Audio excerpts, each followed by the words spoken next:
What's going on, everyone? It is another episode of Left Side Heavy, the podcast, presented by Blue Wire Podcast Network. It's your boy, Jevin LaFave. And we got a two-parter on this episode. We got John Grimaldi coming on first to talk some NBA playoffs. He was a great guest. I had 3 to 4 points for every series, and we went for an hour. So, excuse me, we do have a big episode ahead of us. So, John talks playoffs, just about every series there is, and then we got Haydn on to talk some NFL draft, just kind of briefly, not like a mock draft, but we're just kind of touching on like what some teams needs, what team can benefit the most from the draft, all that. So it was a very fun episode. I really hope you guys enjoy it. Be sure to subscribe to the YouTube, leave a rating and review wherever you listen to the podcast. It helps grow the show, so I really appreciate that. And yeah, here is John Grimaldi and Haydn Barton. Enjoy the episode.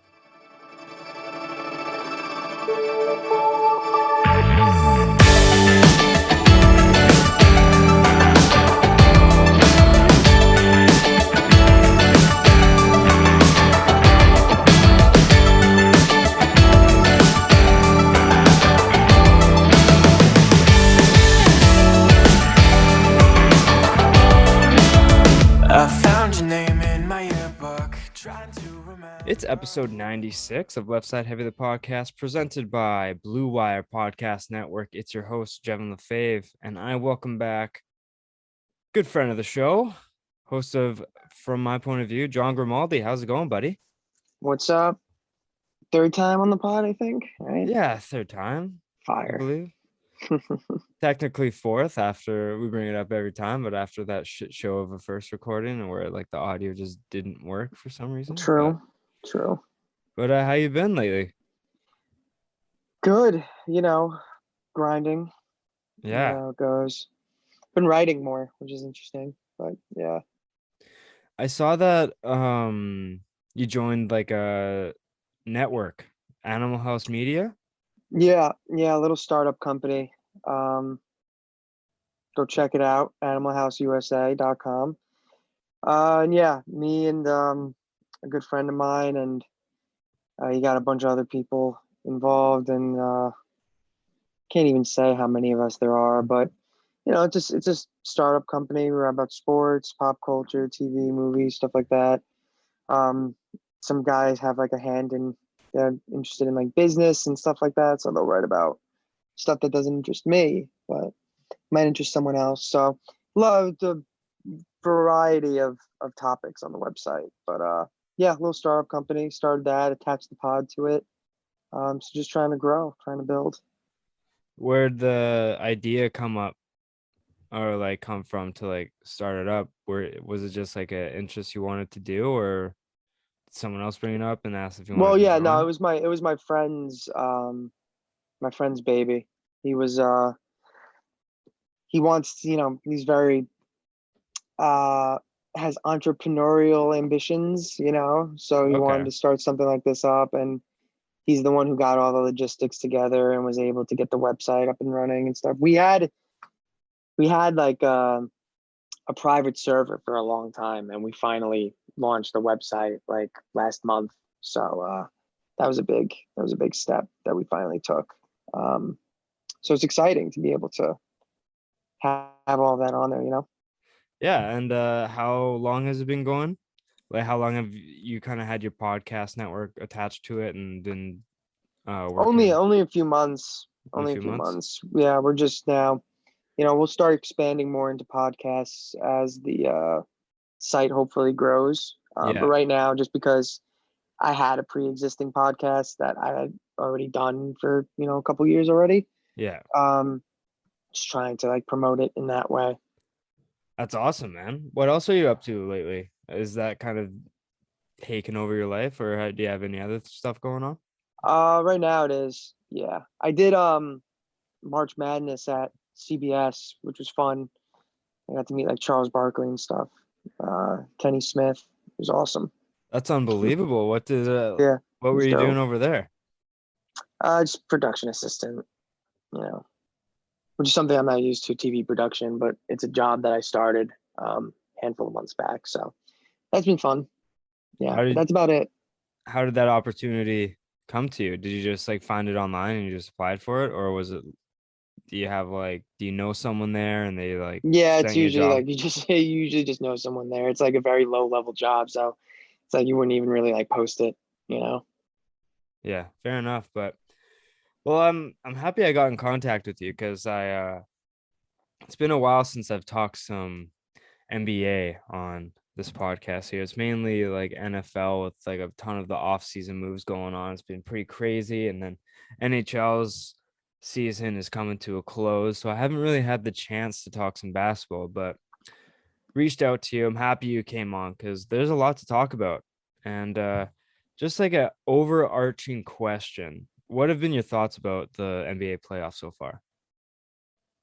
I think they've been great, honestly. Every first round series has been competitive outside of obviously the Celtics and Nets, and those games were competitive. It's just that the Celtics won every single one of them.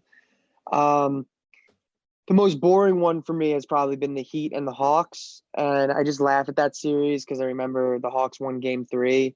It was 2-1 Heat, and the announcers were like, "The Hawks are right back in it." And I'm like, no, no, they're not. Like they're probably going to lose tonight, and the series is going to be over, and that's going to be the end of it. But other than that, like it's been pretty competitive. Last night there was a couple blowouts, but you know that happens. Yeah. Not every game's gonna be competitive, but for the most part, it's been pretty successful. First round, not a lot of snoozers. What were your thoughts on the play-ins? And are the teams that got in the teams that you had getting in, or? I mean, no, I went 50-50. So all the home teams ended up winning. Um, but I picked, I think the first 4 games, I took like the Nets over the Cavs, um, the Timberwolves over the Clippers, and then which were both right, and then I had the Hornets over the Hawks and the Spurs over the Pelicans. Both those teams lost, and those were the away teams. So all those first 4 games, all the home teams won. So that's something to keep in mind for next year, I guess. Yeah. But overall, I think it was like the play-in. I hated the play-in, but I think it was really successful this year. I think it probably went as well as you could have hoped. And then the only downside out of all the playing games is that the Pelicans, when they played the Clippers for the final play-in spot, uh, Paul George was out. Yeah. Paul George got sent into health and safety protocol, and he missed the final playing game. So like that sucks because obviously Paul George is really good, and like the Clippers with him probably you can't say they would have won, but like Yeah. it would have been a totally different basketball game with him in that game, obviously. Yeah. It kind of But tainted. I mean, you can look at the Pelicans now; Yeah. they're tied 2-2 with the Suns, who Yeah. obviously lost Devin Booker, but like they're playing well. It's not like they're getting steamrolled. Yeah. No, exactly. The I wish that like the Pelican, that's what I feel with a lot of stuff is like even with like in hockey or football or stuff, it's like I want to see my team win like at its toughest competition. And so like the Pelicans winning without Paul George, it's like I'd be happy, but I'd be like, can we actually like would we have actually won that if Paul George was playing? Because if we did, then like it shows that we're legit. But like, are we kind of fraudulent? I don't know if that's Yeah, the right word to say, but yeah. If you just got lucky, I yeah, mean, the Hawks. I mean, the Hawks stink. You could be in the Hawks position where it's like you win your playing games. I mean, the Cavs were the better team. All year, the Cavaliers were the better team, and they fumbled it completely against the Hawks, and the Hawks snuck in. But now they're getting steamrolled by the Heat, where the others, and it's the Pelicans. Like, yeah, you got lucky. Paul George didn't play, have a little bit of an easier time with the Clippers, but now you're playing a Suns team without Devin Booker, But even without Booker, that team is still better than the Clippers without Paul George. Yeah. So, and you're tied 2-2. Brandon Ingram's going crazy. So, like, works out, It's a huge morale boost. Even if they end up losing the series, it's like, well, you got clearly a really good team without Zion Williamson, who was averaging, like 27, 8, and 4 last year. Yeah. No, it's a good Positive point. signs if I'm a Pelicans fan. Exactly. No, 100%. But before we get and talk about the playoff matches, I did want to talk about the 3 awards, or like the 3 main awards that were given out. Like Drew Holiday won Teammate of the Year. But like I'm talking about like the 6 major ones. And John Morant won Most Improved, Marcus Smart won Defensive Player, and Scotty Barnes won Rookie of the Year. What are your thoughts on all three of those? And we kind of interacted on Twitter yesterday about, or like a few days ago, within the past couple of days, about Ja winning Most Improved. I thought it should have gone. First of all, I was shocked that like Jordan Poole wasn't in the final 3, but I think it should have gone to anyone but Ja because he won Rookie of the Year last year. But I'll let you talk about how, like, just your thoughts on all 3 of them. Yeah, So far. it's definitely a strange award. I feel like it's pretty inconsistent. And I agree. I think Jordan Poole probably should have been up there over Darius Garland, who no slack to Darius Garland. Like, I think he had a tremendous year and certainly deserves to be in there. But Jordan Poole, like, once Steph went out, Jordan Poole like went crazy, which, given that's only like a month and a half, so I can understand why he was the one who got left off. But he was great. Darius Garland was great. DeJounte Murray, I think, should have deserved to win it. Like, should have won it, I should say. And he was a beast. Yeah. There's only I think it was 2 guards in NBA history that averaged 20 points, 8 rebounds, 8 assists, and I think like 2 steals a game. And it's him and Jordan. Yeah, I remember seeing that stat. That's crazy. That's a crazy stat.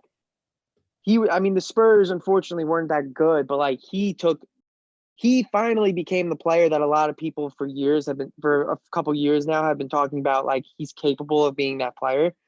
He took that jump this year. I felt like he probably should have got it. It's weird that John Morant gets it because he won Rookie of the Year. He already has like tremendous expectations, like MVP expectations. Yeah.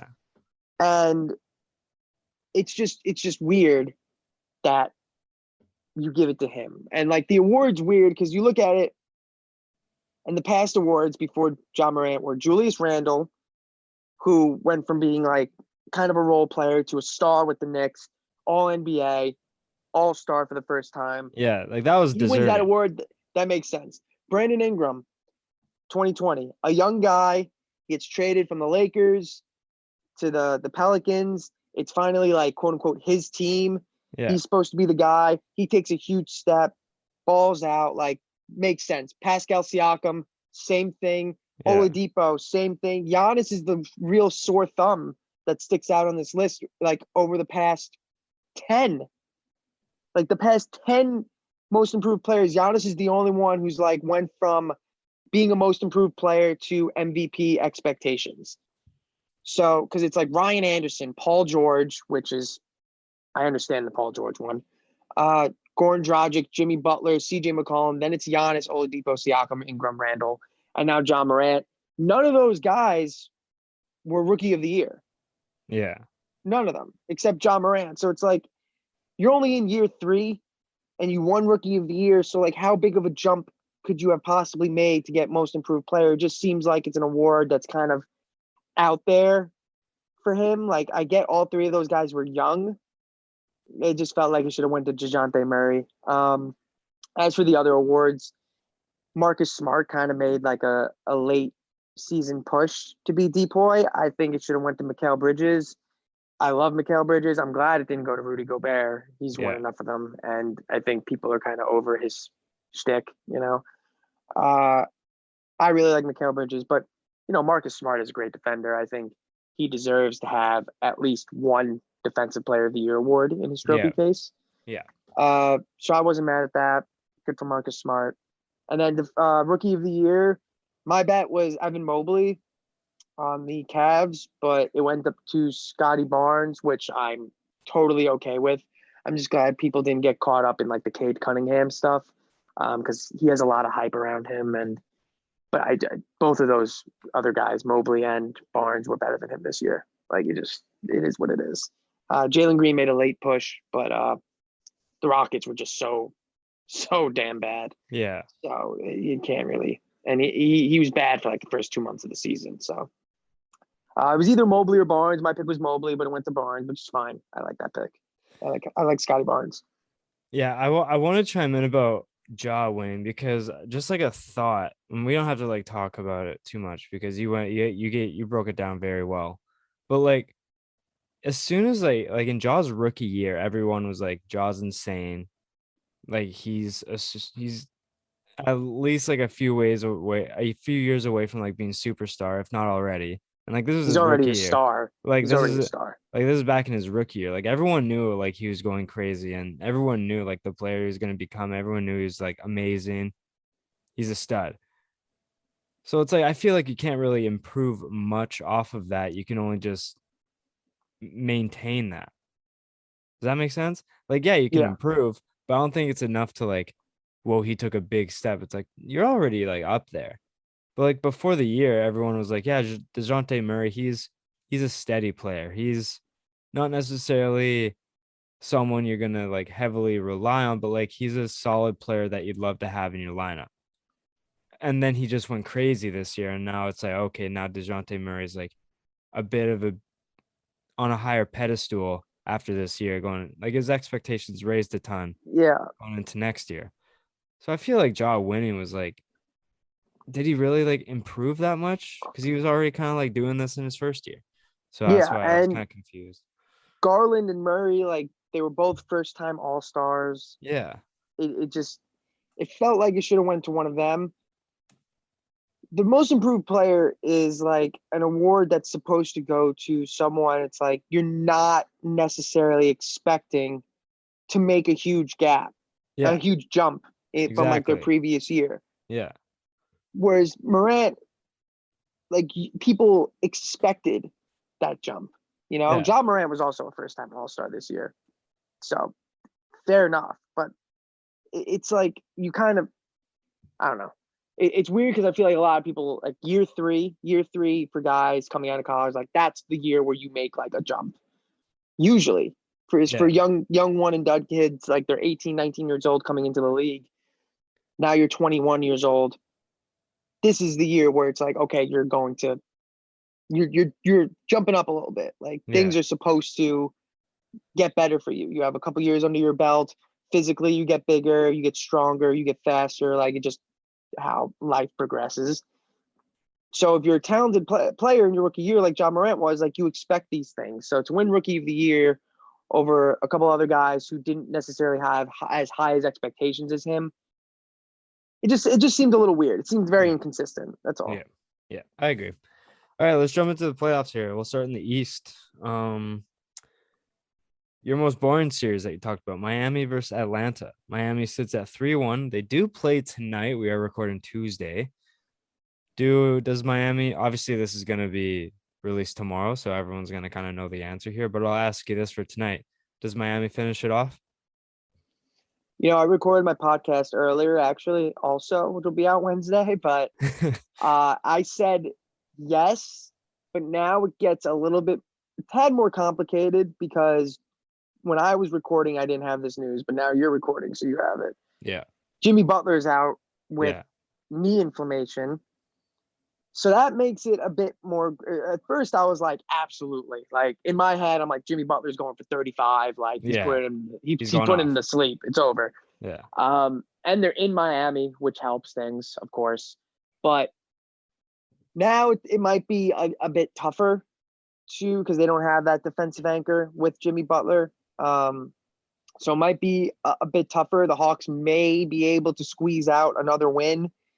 But in Miami, the 3-point shooting that Miami has had, I also think it's going to be a big game for Bam Adebayo, and also Tyler Hero. I think Tyler Hero has kind of taken a back seat this series a little bit. Max Strus has been shooting the lights out of the ball, and Gabe Vincent has been playing really well. Like, they have a lot of guys that have been playing really well and have really taken minutes away from Tyler Hero, who was very good in the regular season, of course. So, and he's also a 6th Man of the Year award candidate. Yeah. And I just feel like he has not really like been there as much as he could be in this series. No fault of his own, even though he shot like ass last time they played.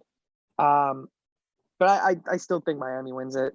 Like, I just have no faith in the Hawks. Trae Young, outside of game 3 where they won by 1 point, fourth quarter, Trae Young hit the game-winning shot, ended up being the game-winning shot. Outside of that fourth quarter, Trae Young has been awful. Maybe he gets a little bit going tonight because Jimmy Butler's not there to like anchor down that defense, but I still don't see it. Yeah, I think Miami takes it home tonight, and I do think that Trae Young will be better than he has been performing, because like there's like they need you. Like, you can't play bad, because if you play bad, then it's toast. Like, it's wraps. You're packing your bags and you're not playing another game in these playoffs. So I think obviously he knows that. So I think he plays well. I honestly think Trae Young, Tyler Hero goes crazy tonight. Just like a gut feel in my head. Like, I think I think he might put up 30. But like, what do the Hawks need to do to come back? I just don't think there's anything they can do, honestly. Like, they are not equipped to go up against this Miami defense to their fullest extent, and they're not nearly as good defensively as they have to be to stop Miami. Yeah. I just think it's a total mismatch, which is, it's fine. It happens. The Hawks were able to utilize the play and sneak into the playoffs, but you still get pitted up against the first seed Miami Heat, and I just don't see that happening. I just don't. Yeah, I think Miami's the truth this year. Yeah. So to improve going forward, I think they need to get someone that can be a playmaker next to Trae Young, and Trae Young needs to learn how to play off the ball. Yeah. Like, he can't be like so ball dominant as he has been, because when he doesn't have the ball in his hands, he's pretty much useless, like completely useless. Well, that's what makes to like take a book from a page from Steph Curry's playbook. Yeah, just run around. Like, that's what makes Steph Curry so good, is like how good he is off the ball. He's so elusive, and he just keeps running around and losing the defender, and then he just catch and shoot. Like, that's what makes him so like versatile, and it's just so hard to guard, because it's like, all right, Poole or Draymond, you just take the ball here, and everyone just set 5 picks, and I'll just run. Yeah, it's easier said than done, obviously, because you still need to find someone to like be a playmaker like that. Yeah. And it's not easy to find someone like that. Yeah. And also Trae Young has to buy into it, which who knows if he'll be able to adapt like that. And obviously Steph Curry is a one-of-a-kind player. Yeah. And everyone loves comparing Trae Young to Steph Curry, even though they're completely different. But it's the most apt comparison you can make. Like, that's the kind of player that he needs to be. He needs to be able to do both. And right now he's only doing one. And obviously we saw the Heat. They're so physically dominant. They've been bullying him all series. They've been bullying him outside of one fourth quarter. Well, we'll shift over to the Celtics. So the Nets are the first team eliminated, which I think nobody was going to pick. They got swept for a net, and with a differential of 17 points, which I think is the lowest in a sweep that's ever happened. But like, what happened to Brooklyn? Why couldn't they win one game? Yeah, usually when even if you're like severely outclassed as a team, if you have a superstar on your team, you're or at least a star player on your team, you're at least good for one win, right? Like, Jokic got the Nuggets one win against the Warriors, even though they're completely outmatched. Yeah. It happens. So what's weird about this game is that like a lot of them pretty much actually all of them came down to the wire. Like they came down to the last 2 minutes, and the Celtics, literally just because the Celtics were the better team, like they ended up winning. That's just all it is. Like, and Durant, the first 3 games was just like not the Kevin Durant that you expected to show up to these games. And in game 4, he was like, he put up 39 points, whatever, 38, 39 points, whatever it was, like 9 assists, 7 rebounds. Like he was Kevin Durant. They're not constructed well, the Nets. That's all it's really that simple.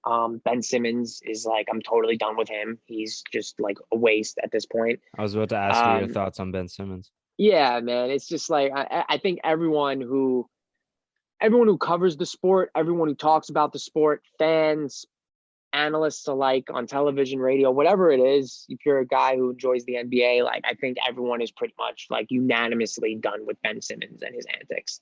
I think no one has any sympathy left for this guy. And I had a lot, like, when he was forcing his way out of Philadelphia, I didn't blame him one bit. It's like your head coach and the other star player on your team are both like, this dude, we can't win with this guy. That's frustrating and it's embarrassing. Why would you want to play for them anymore? Like, I totally understood that. But now you have like this weird back problem that's completely like undisclosed. You haven't come out and said anything about anything. All of this is through your agent or through like Wojnarowski on ESPN and Shams for The Athletic. Like, these reporters are all saying like, you could play in the game 3, but even if you don't play in game 3, he's going to play in game 4. Yeah. And then Steve Nash comes out and he's like, I have no idea when Ben Simmons is going to play. It's all like, it's all hearsay. Like it's all nonsense. So I'm pretty much fed up with Ben Simmons. I really don't care if he plays again or not. Like, he can literally retire tomorrow, and I don't think anyone would care. It'd be like, all right, that's the end of that, I guess. Like, just it's very frustrating. I can't imagine how it is to be Steve Nash or even any player on the Nets. But outside of that debacle, they still were not constructed well enough to win a championship. Boston, top to bottom, is getting like valuable minutes from everybody. Tatum's a superstar. Jaylen Brown's a star. Like they're both studs. Marcus Smart, Depoy, like he had a great series. They just clicked. They clicked on at every cylinder, and it's what happens, man. You can't beat. Has your opinion on Tatum changed? Yeah. Yeah. I publicly apologize to Jason Tatum. He could be a guy who could be the best player on a championship team for sure. Yeah, I apologize. That was, you swing and miss sometimes. You swing and miss sometimes. That's all right. I am rock steady on my Donovan Mitchell take, though. What's your Mitchell take? I guess we can get to it later when he stinks. we get to Jazz and Mavs, Jazz and Mavs. But he stinks. At the very least, he is in a horrible situation where he's asked to do entirely too much. If he goes to the right team, then he could be everything that people expect him to be. But right now, people are saying he's a bona fide superstar, which I think is like ludicrous. Like that is nuts for me to think that guy is a superstar. Yeah. A star, maybe, just given like sheer volume. But I mean, he by far and away cannot be the best player on that team. The Jazz are the Jazz. They're the most consistent team in basketball. They lose in the first or second round every single year. That's put it to the bank, man. They got a horrible matchup with the Mavs, though. Like, that series was close before Luka came back, and now Luka's back. It's wraps. Yeah. But back to the Celtics Nets. I have a couple more things. Is this, despite like the Celtics being the 2nd seed, people were still saying like this is the closest like 2-7 matchup because Nets are like lower than what they should be. Because like, I mean, like Kyrie, KD, people are gonna be like, oh, this is gonna be close. Like, people thought like this is going 7, whatever. Is this a big step for Boston? taking the Nets out as quick as they did, despite the Nets being a 7th seed? Yes. I mean, I think it's so funny with the Nets because like they are easily the most talented 7 team to ever walk into the playoffs. Easily. Yeah. And they're also the most talented 7 team, the most talented playoff team to ever get swept in the first round. Yeah. So it's weird because you look at like, well, they're the 7 seed. Like you'll look back and people will look back in 30 years who aren't even alive at this point. Like, And they'll two look swept back 7. and That makes sense. like they'll be born now and in 20 years they'll look back and be like, oh well, the Celtics swept the Nets in the first round, but it was a 2-7 matchup. Who cares? And then when they look at the rosters, they're gonna be like, wait a minute, how did this happen? Yeah. It's just gonna be like one of those weird things. But I think the Celtics, the East is like a very difficult road. I think for anyone that is trying to get to the finals, because you got a lot of heavy hitters. And there's been this shift, obviously, in the NBA where the East was kind of a joke for about a decade straight, and LeBron ran the East for 10 straight years and just got to the finals every year. And the West was the competitive, like the Warriors got there a bunch, obviously, but it was also super competitive and people actually had to take it series like 6-7 games to get there. And in the East, it felt like LeBron was just dominating for so many years. Now there's been this shift where it's like, okay, the West, the top 3 seeds, at least in the regular season, were all very good. And then you had a drop off from 4, 5, 6. And then the play-in teams all had under 500 records. I think the Clippers might have been like 1 game over 500. Or no, the Timberwolves were over 5. They were like 10 games over 500. So my bad. But there's like a huge jump from those teams. Whereas the East, 1 through the top 6 teams were separated by like 2 games. Which is insane. Yeah. So it's like super competitive. So for the Celtics to take out the Nets first round, like that's probably going to be their easiest series that they had all playoffs. And the fact that they got it done in 4 games, they have an extended time off now, gives Robert Williams a lot of time to heal because he's back, but he's been in limited minutes. But now given this entire week or so off that they have, he's going to be able to heal up and he'll probably be starting in round 2 again. Yeah. That foul on Tatum when he fouled out, like that was terrible. I just wanted to note that. Yeah, that was whack. It was a whack that, foul to get called out on. I thought that was so soft. Yeah, you're like, is that Adam Silver hates sweeps? That's what my friends were saying. And so this kind of felt like he was going to be. It was, and the Nets were making their comeback. They were making their push, and for him to foul out there was like, well, now it's like now the Nets are going to win, but. Yeah. They held strong even without him, man. They held strong even without him. So it worked out. You could tell he was frustrated, though. It happens. Yeah. Is Steve Nash on the hot seat? Oh, yeah. I mean, most definitely he's on the hot seat. Do I think he deserves to lose his job? No. He was given a shit hand. Like, bad. Real bad, right? And the Kyrie stuff was a whole mess, total circus. Given a full season together without any of the COVID nonsense, like the Nets probably would have been a top 3 seed in the East, pretty easily. Obviously, Kyrie playing like 30 games or whatever it wasn't great for them. So it's it's tough. They have a lot of questions this offseason. What's going to happen with Ben Simmons? Kyrie Irving has an opt-out, and if he opts out, he's going to ask for max money again, which I think if he does that, if you're the Nets, you go tell him to take a hike. Yeah.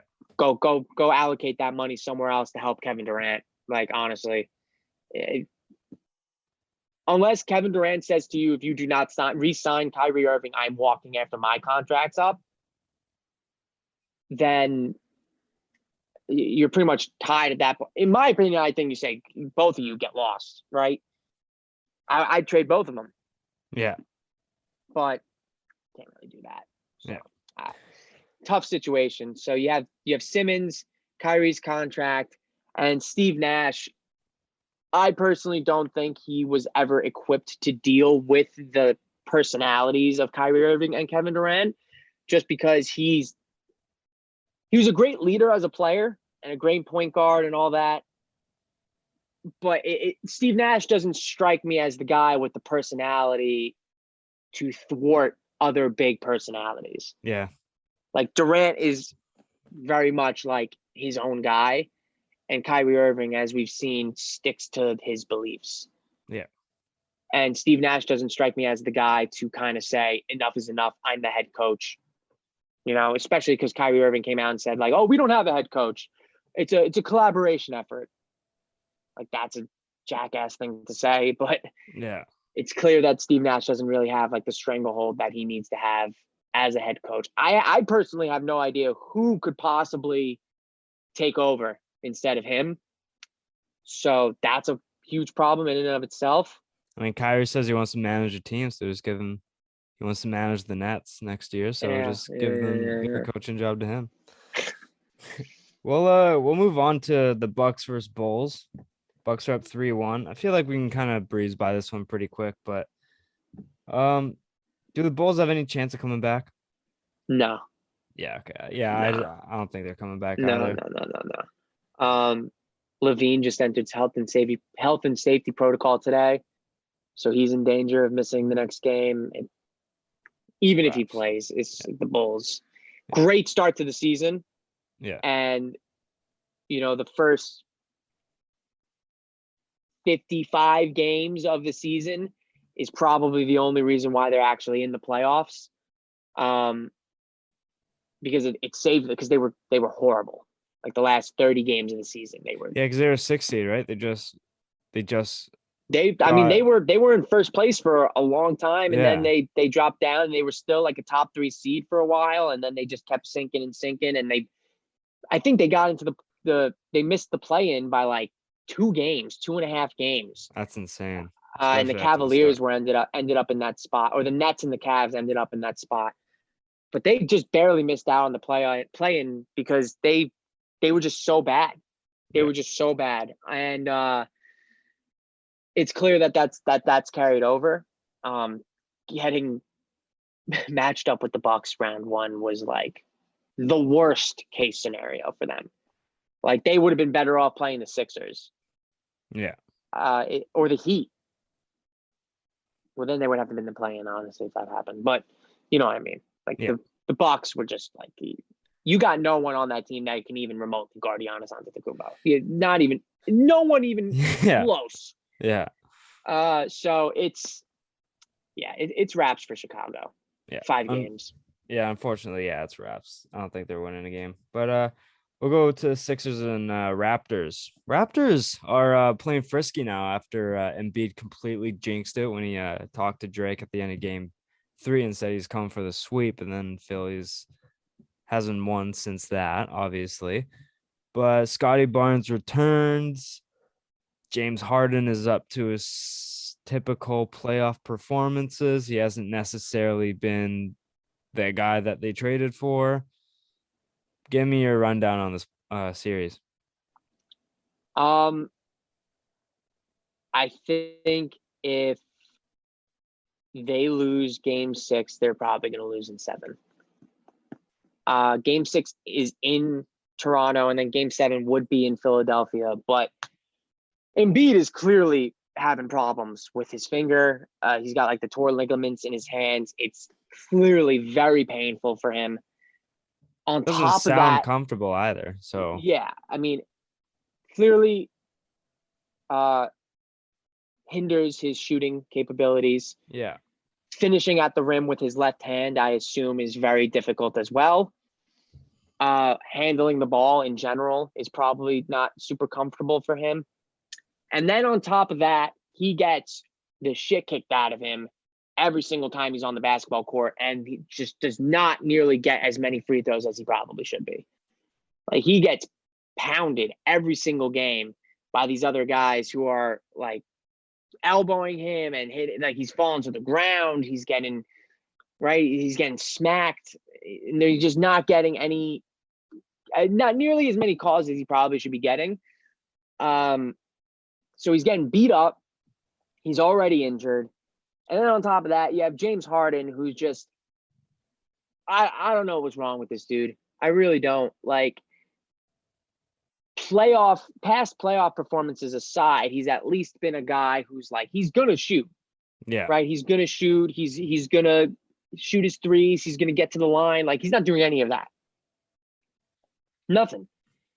And Joel Embiid's his problem last year with Ben Simmons was that Ben Simmons was not aggressive in the playoffs. He kind of like regressed into his little shell, and like he wouldn't shoot the basketball. He wouldn't take initiative. He wouldn't do what he was doing all regular season. And now James Harden, since he got to the Sixers, he's been definitely more of a facilitator type of player. But you got to think the old Rockets James Harden just a couple years ago is still in there somewhere. Yeah. Right? That could reach into his bag and hit several step back 3-pointers, jumpers, floaters in the lane, stuff like that. And it just feels like he's not doing that now. He doesn't even try, it feels like. Stan Van Gundy said that he's not a good finisher at the rim anymore, which I was like, wow, live TV, you got a dude saying, James, like, maybe he is really washed. Maybe it's not all in my head, right? He might just be fell off a cliff, he's not the same guy.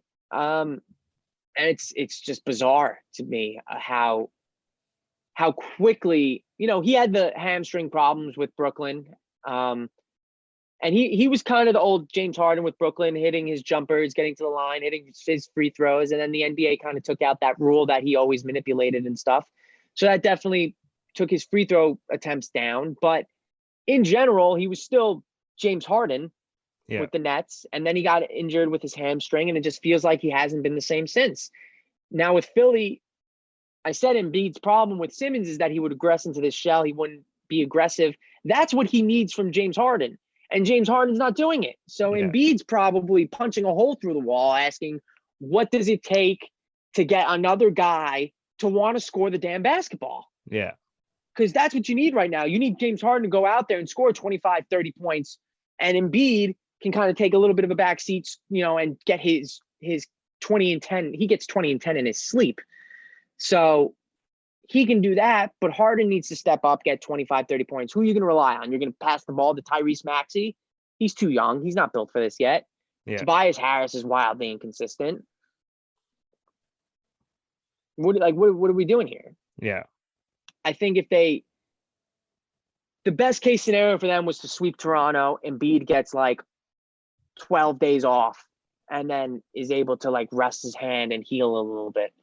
Now you're looking, Toronto has they have all the cards. They have all the momentum. And you're looking down the barrel of a gun of a game 7 that you might not win. Yeah. If it goes to game 7, why would you have any confidence in winning game 7? Given the state of your team. Yeah. Like, you have to win game 6. I don't care if it's in Toronto. You have to win game 6. No, I totally agree. 100%. It just seems like they're kind of falling apart, and Beats just like, bro, what do I got to do? I can't just do he all needs this help. myself. What do you need to do to get help to this dude? Like, I applaud the Sixers because they are trying so hard to help Embiid, and the guys that just keep coming up are they're just fumbling. It's bad. Yeah, it's bad.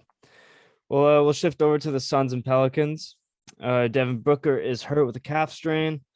Devin is maybe the baby's fault because it happened after he fist bumped it. GTA Grand Theft Alvarado. This guy's an absolute menace. I hate him so much, but like I honestly have no other reason to. But besides, he's just like someone who I would hate playing against. So like that's the only reason why like I hate him, is just because gosh, I have PTSD from some of those guys. But honestly, he's a coach's dream pretty much. And then like we've said, Brandon Ingram is finally taken first playoff first time in the playoffs, and he's just absolutely going crazy. He's going nuclear these past few games. So I want to hear your kind of breakdown on this series and just should the Suns be worried? Yeah, for sure. I am a Phoenix Sun believer. I've always been a champion of Devin Booker. Yeah. That's my guy. That's my dog. I've felt bad. Like, he got hurt on such a whack play. He has had hamstring issues in the past. Even this season, he had a left hamstring injury that kept him out like a couple weeks. So that it's alarming that it's another hamstring issue. And it happened on such a trash play. The kid's hustling after Jackson Hayes, who's like going for an easy breakaway dunk, and he just pulls up, hurt his hamstring. I hate when that stuff happens. Like, basketball is so stupid when stuff like that happens. But it happened. I think the Suns definitely should be worried, but I think they're all right. I think 6 games. 6 games? You think they win the next 2? I said it last week when Booker got hurt. 6 games. I think they win tonight in Phoenix. Are they playing tonight? Yeah, right? Yeah. They win tonight, tonight, Tuesday in Phoenix, and then they win at the Smoothie King Arena in New Orleans on Thursday. Pelicans put up a fight for sure. I think it's probably going to be a game like Game 3 was, where it kind of came down to the closing seconds and the Suns were able to seal it. I think we'll get about 2 more of those. And I'm not counting the Suns out. I'm not. I won't. Yeah. So, and Alvarado is he's just taking what CP3 does and applying it to his game. Just being like a menace. That guy who's like always chirping in your ear. He's doing the stupid stuff where he's like hiding in the corner and then running up and trying to steal the ball. Like he's playing in middle school basketball, right? It's kind of ridiculous, but it's working. So, I mean, I would hate him too. Most people hate Chris Paul when they're not on your team, when he's not on your team. Yeah. Yeah, and I applaud the rookies. Herb Jones has been spectacular for the Pelicans. That's exactly who I was going to bring up. The rookie on New Orleans. He's unbelievable on the defensive end. The blocks he's going off is it's crazy. So he had 2 block jump shots, which is like, you never see those a lot. It's like stupid. You don't see those often. Yeah. Yeah. So I applaud the Pelicans because they're giving because the Suns are the best team in the league this year, right? They had so they're giving the best team in the league a run for their money, and they're like, show us why you're the best team, because technically Pelicans are playing with house money right now. Like they're playing with they got nothing to lose. So they're beating down on the Suns and just like mentally and getting in their kitchen even during timeouts and like breaks and stuff. They're knocking them off their game. So shouts out to the Pelicans, man, because like they're giving them a run for their money, and I respect the hell out of them for doing that. I honestly, like, it is a bit sketchy because if Zion was healthy, even with Devin Booker, I think the Pelicans, like, that's a tough matchup. Yeah. For the Suns. And the Pelicans are already dominating them on the boards. I think DeAndre Ayton needs to step up a little bit on the defense, on the rebounding area. Because Valanciunas has kind of just been gobbling up every rebound he can get. We did see Ayton pop off the other night, though, so that was good to see. More DeAndre Ayton, more Chris Paul. Yeah. And that's what they need to win. Mikal Bridges, I would like to see him get more involved in the offense. Because I know he can, but the Suns everyone needs to contribute for the Suns because Devin Booker is a shot creator and a shot maker. Yeah. Right. He doesn't need anyone else to help him. He could score from literally every single spot on the floor. The Suns don't have anyone else that can do that. Yeah. Meanwhile, on the Pelicans end, you have Brandon Ingram, CJ McCollum, and they have other guys that can get their own shots. Other guys who are contributing. And to be fair, guys who are playing far beyond, I think, what their normal capabilities usually are. But when your star player is putting up a bunch of points, that rubs off on you, right? That's how sports go. when you're playing around guys who are playing out of their minds, you get a little bit of that residual effect. Yeah. And it definitely helps you out and with your confidence and with the morale, and it keeps your spirits up. Yeah. How is Zion doing like windmills and through the like dunks pregame, but he can't give them like 10 minutes a night? I don't know. I don't know. I think that's the organization. They want to keep him out, but he wants to play. I wouldn't say that. I don't think he's fighting to play. Fair. Yeah, that situation is getting a little too Ben Simmons-y for me. Yeah. Yeah. He's got to figure it out. He needs to play 70 games next year. Yeah. I miss seeing Minimum, Zion on the court. 70 games. I miss seeing him out there, but we'll go to Memphis T-Wolves. T-Wolves are just like showing what their future holds right now, like how exciting their future should be. Pat Bev is playing that Alvarado type beat, like, or I guess Alvarado is playing that Pat Bev type beat. Yeah. Because Pat Bev's always been that guy. Beverly's the progenitor of that. Yeah, that's exactly nuisance kind of player. Exactly. So what do you take from the series, man? Because Grizzlies had a lot of people said that they could like win the title, or at least go to the finals, or maybe represent, or like be in the Western Conference Finals. Should they be worried about and like how the T-Wolves are playing? Like, what's this conference? The series looking like? I think the Grizzlies being the 2 seed was definitely it was a bit Surprise? of like yeah. I mean, they definitely played, I think, above their pay grade for sure. And I don't see them getting out of the second round. Even if they do advance past the Timberwolves, I don't see them getting out of the second round. Guards like Ja Morant typically don't have the best playoff success. He is not confident in his jump shot at all. And if you have any sort of competent defensive big man, you're gonna get beat up. And Ja Morant's not a big dude. I know he can jump really high, and I know he's really fast and super explosive, but we've seen this before, right? Everyone says we've never seen a player like Ja Morant before. We sure have. We for sure have. 2012 Derrick Rose. That's who Ja Morant is. Very inconsistent jump shot, very explosive guard who can pretty much get to the rim however he wants. But in the playoffs, when things slow down a little bit and you're going up against bigger guys and there's a little bit tighter of a whistle, or looser of a whistle, I guess I should say, you're going to get beat up. And every time I see this dude go to the basket, he's on the ground afterwards. Even if he doesn't get touched, he just flings himself at the rim, it feels like. And I'm scared he's going to get hurt. I really knock on wood. I hope he doesn't. But, it's the Grizzlies are very young. They have practically no one on their roster with playoff experience outside of like Kyle Anderson. So even if they somehow squeak past the Timberwolves, I'm pretty sure they're going to lose in round 2, which is fine. Obviously, like I said, their best player is like 21 years old. So it is what it is. But I like the Timberwolves in 7, personally.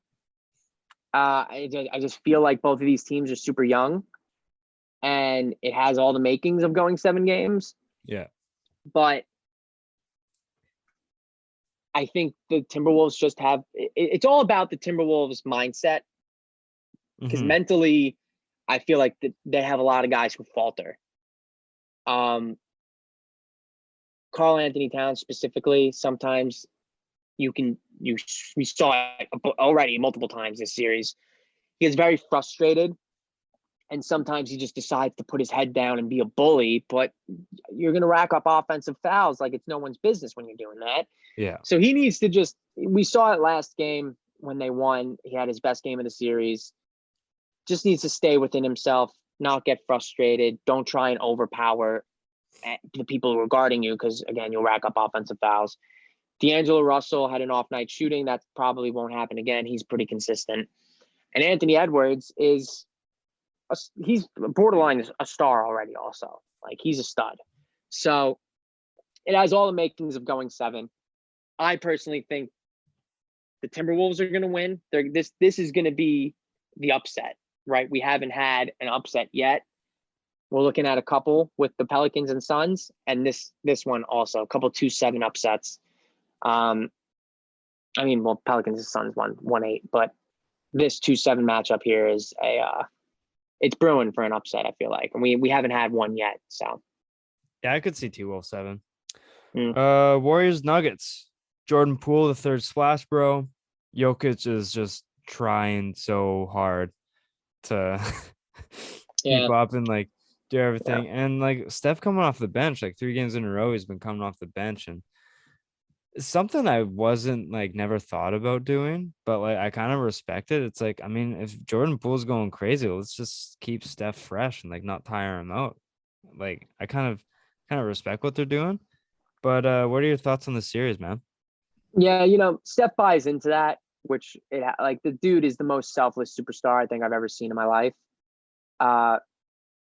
Doesn't care who's like, welcomes Kevin Durant with open arms and lets him take the reins as like kind of, the best player on the team. He plays off ball very willingly. He's the best, Steph Curry. But in terms of the series, I think that the bench stuff probably ends after this series. Yeah, I agree. Minimum. Because, Steph's coming off the bench, but he's still getting like 30, 35 minutes a night. So he might as well be a starter. He's not starting, but like he comes on within like 3 minutes of the game. Yeah. And it's like, and Poole, the Nuggets shut down Jordan Poole last game. That is something that they probably said, all right, enough is enough. Yeah. This kid's not gonna torch us anymore. And it worked, but Steph kind of still popped. You still have to worry about Steph and Klay Thompson, and Andrew Wiggins had a great game. They ended up losing. But again, Jokic is a superstar, and you're good for one if you have a guy like him on your team. Jamal Murray, I can't remember the last time it took someone this long to come back from an ACL tear. It's been a minute. Hasn't it almost been a full year? I think it's a little over a full year now. Yeah. So it's concerning, I think, for sure. I don't really know what his status is, if he's playing full like 5-on-5 and stuff, if it's, if they're just kind of taking their time with it or whatever, but clearly he's not coming back for this playoff run, and it's wraps. The Nuggets got one at home, good for them, but I think the Warriors they're cruising. Yeah, they're cruising. I agree. Final series, Dallas Mavericks and Utah Jazz. Jalen Brunson played a hero in Luka's absence. He went banana lands. Like when they needed him most. And like what? So Jazz are in a position to lose. They're down 3-2. Mm-hmm. Should they blow it up if they fall? Yes. This team is not constructed to win a championship. And the worst part is you gave Rudy Gobert $40 million a year. You gave Donovan Mitchell. It's disgusting. You gave Donovan Mitchell $33 million a year, which honestly, that's fine. I'm not. But basically, my point is you're paying two guys nearly $80 million a year, and both of them only play one side of the ball. Yeah, I know. Mitchell can't play good defense, or at least not consistently. And Rudy Gobert is a rim protector. He looks like a middle schooler when he has the ball in his hands in the post.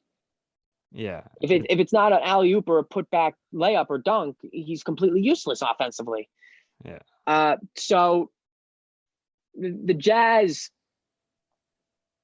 need to blow it up because it's not working. I don't know what you're going to get for those guys. I don't know if you're going to keep one, trade the other, trade both, keep both, and say screw it, put the blinders on, and we're just going to keep going.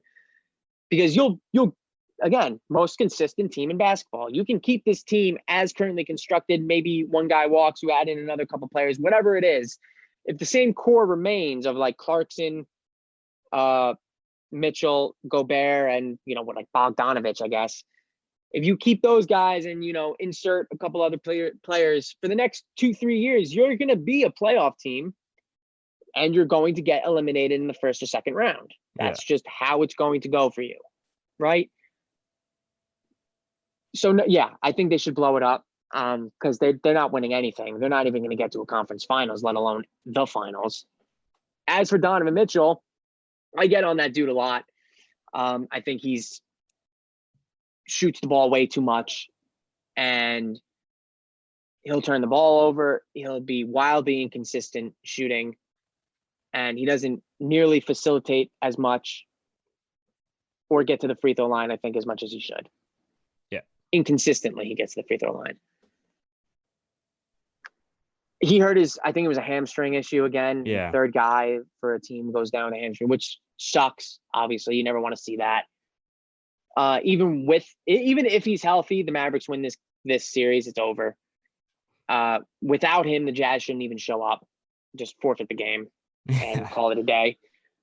But for him, like he would benefit playing alongside two-way guys. Like the Jazz have no elite two-way player. If he was on a team like I talked about this on my podcast and I ran through some teams like the Raptors. If Donovan Mitchell was on a team like the Raptors, you're not asked to be the sole offensive generator and you don't have to be that good at defense because you have OG Anunoby, you have Pascal Siakam, Fred VanVleet for his size plays better defense than Donovan Mitchell does, and they're like practically the same size. And Scotty Barnes now. All four of those guys really are two-way players. Yeah. They can score the basketball. They can play off ball. They play great defense. Like, they're long, athletic. Donovan Mitchell is not long. He is super athletic. He's pushing 6'1". And he's a high-volume shooter right now. I think he has way too much pressure on him in Utah. Way, way, way, way too many expectations and way too much pressure. Everyone's crowning this guy to be a superstar. He's the one who can lead the Jazz forward. He's not that guy. And not everyone is. So I'm not like totally blaming him or like shitting on him for that fact. It's just, it is what it is. And I think people need to start like realizing that. Because if he goes to a team that's like very well constructed, he's going to immediately become more efficient and just play better. So he needs a change of scenery for sure. I don't know who the hell would take Rudy Gobert's contract. So he's probably staying in Utah.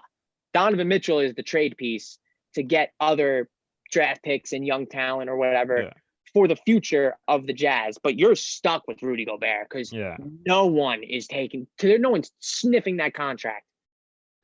Yeah. When I saw Rudy get signed for that, I was like, wow, I don't really see him doing much besides protecting the rim. And like, I know that's valuable, but I want a little bit more than three-time 40. Three-time depoy is nothing to scoff at. Like, it's very impressive. He is easily one of the best defenders in the game, but I've seen him more. You're not versatile. Play. Yeah, exactly. You're not versatile. Like you're a shot blocker and you're a rim protector. You can't do anything on offense. And when the playoffs come, you're kind of a liability. Yeah. He has shown year in and year out that he is a pretty big liability when the playoffs roll around. Yeah. Well, one last question to end this off here. Is this just as much of a crucial playoff run for Luka as it is for Utah? Yeah. I think the Mavs, ever since they got rid of Porzingis, Porzingis was kind of the dead plant that had to be ripped out from the roots because it was making everyone else look bad. He shot Porzingis. He was shot. So you need to and clearly he was not meshing with Luka at all. And now I think without Porzingis, the emergence of Jalen Brunson, and all the other role players that they have, all those guys have really bought into the fact that Luka is the guy and he makes everyone better.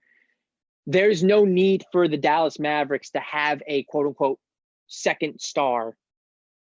Luka is the offense. Luka is the team. Yeah. You go where he takes you. Yeah. He's that talented and he's big, right? This isn't like a 6'3", 6'4" point guard where you need a wing player or you need a center to complement your play style. Luka's 6'8". Like he's a big dude. He'll rebound, he'll dish out assists, he shoots threes, he gets to the paint, he draws fouls. Like he does everything. So if you surround him with other shooters, you surround him with big men who can protect the rim and are lob threats, like that's all you need for a guy who is as big. It's kind of like LeBron, honestly. And LeBron's like 6'9". He's way more athletic than Luka, but not the same player. But I'm just saying, like, he's a forward who acts as your point guard. Yeah. When you have something unique like that, you don't need another big man to play second fiddle to you. You just need a bunch of role players who are really good at what they do, whether it's playing defense, shooting threes, being a second backup point guard. Like that's fine. I feel like a player like Buddy Hield would Hield would be unbelievable in the Mavericks. Yeah. He would be unbelievable in the Mavericks. But once they got rid of Porzingis, I felt like that was like finally the spark that was like, okay, we are now able to fully mesh as a team. And they're showing it. I wouldn't be surprised if the Mavericks got to the conference finals. I'd be so happy to see him in the conference finals. I'm not quite sure with the healthy Suns and a healthy Warriors team. I don't think the Mavericks are just good enough to get past those two guys. But they can give them a run for their money, I think.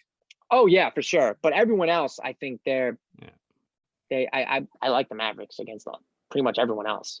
Yeah. Yeah. Well, John, I appreciate you coming on. This is a lot of fun. Thanks for giving me your time. Let the people know where they can find you, find your work, and just watching your progress, man. Mm-hmm. Let the people know where they can find you. At _John Grimaldi on Twitter. Also at Point of View Pod if you want to find the podcast. At Animal House _USA on Twitter as well. AnimalHouseUSA.com is the website. You guys can go check out a bunch of other people writing on there. Solid startup company. Show some support. And yeah. Wicked, man. So the pod isn't quite finished, you guys. I'm going to have Haydn on for a little bit to talk about the NFL draft coming up. So stay tuned for that. John, once again, thank you so much for coming on. And I'll look forward to talking to you soon. Absolutely, bro. Always a pleasure. All right. You have a good one. And ladies and gentlemen, here's Haydn Barton. And now welcome back. HBart13, Haydn Barton. How's it going, my guy? Kermit the Frog here. Oh, fuck. I can't do that voice, man. My throat hurts too much. You got to change that voicemail, my guy. Fuck no, man. I love that. How's it going? Oh, man. Other than being sick and re-injuring my back on, I'm presuming what it was on Friday. I don't know what I did. I did something to it, playing spike ball. Probably didn't stretch enough. Yeah, probably. You're like 80 years old already. I know. 22 is the next fucking 85, you know? Seriously. How long do you have to stretch before you do any sort of activities? Fuck, I never used to have to stretch before, but now I'm going to have to at least do like my football routine before I do anything nowadays. Is that like 10 minutes, 5-10 minutes of stretching? Probably around 20. Oh, I do the full body. Yeah. But it's like, who the fuck wants to stretch for 20 minutes before they do anything active? Yeah, I set I think it was 2021, like 2020 going into 2021. I had a New Year's resolution that I was going to stretch for 15 minutes before bed every night. Mm-hmm. I think I got to January 3rd and I was like, yo, This ain't happening, son. No, not at all, dude. It's so fucking dumb.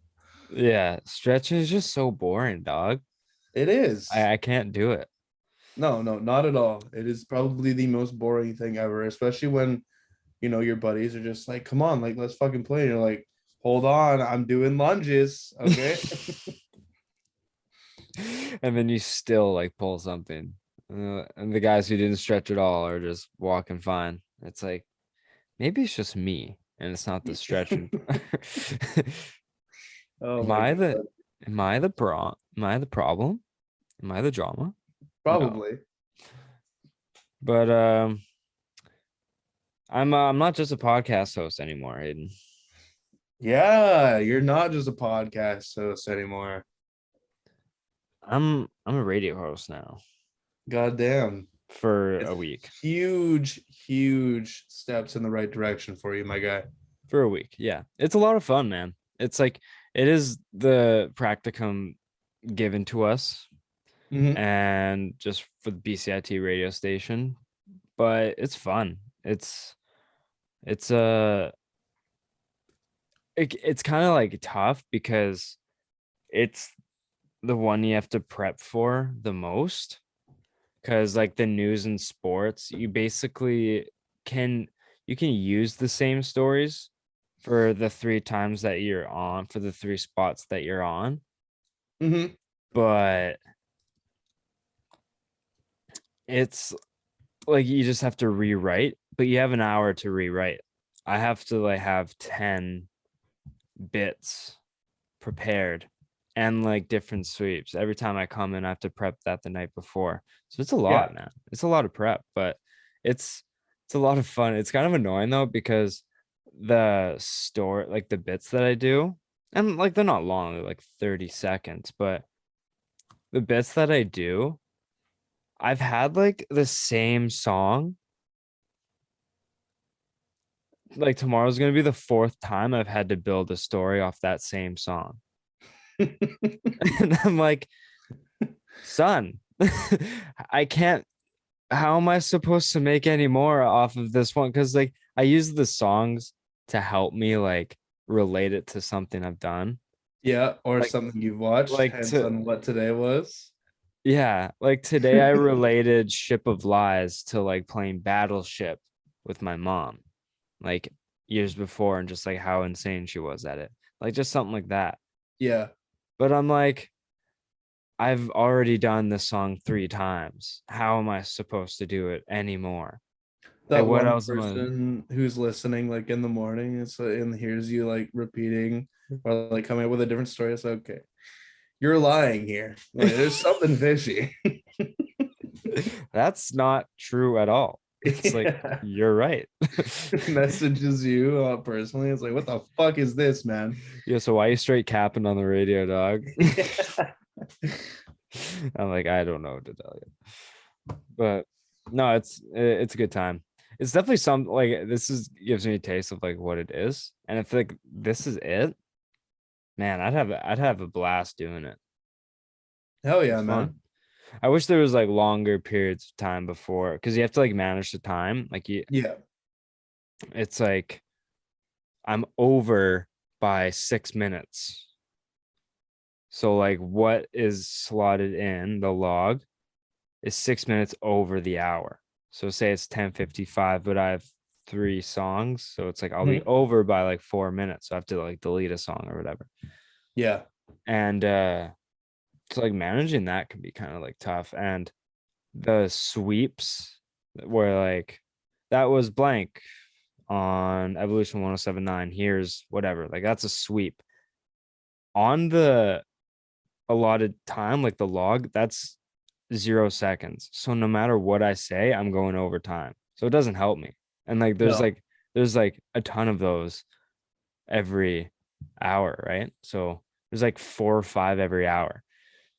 So managing the Mm, time is one thing that's like pretty tough, but I'm loving it. that's So awesome, man. yeah, I'm excited.